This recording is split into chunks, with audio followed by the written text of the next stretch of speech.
વિશ્વમાં એકમાત્ર થતી નર્મદા નદીની પરિક્રમાની શરૂઆત થઈ ચૂકી છે.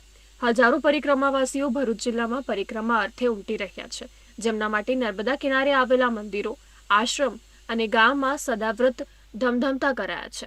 ભરૂચ તાલુકાના જૂના તવરા ગામે પણ સરપંચના પરિવાર દ્વારા પરિક્રમાવાસીઓ માટે અન્ન ક્ષેત્ર શરૂ કરાયું છે.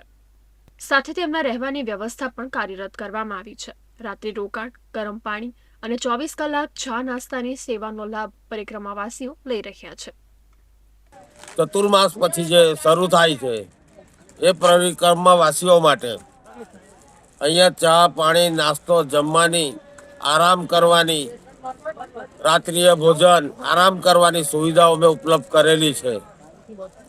તો સૌ નર્મદા પરિક્રમાવાસીઓને એકબીજાના કોન્ટેક્ટમાં હોય તો ફોન કરીને કહેવું કે ભાઈ જૂના તવરા બસ સ્ટેન્ડ ઉપર આ વ્યવસ્થા અમે રાખેલી છે, એનો લાભ લેવા.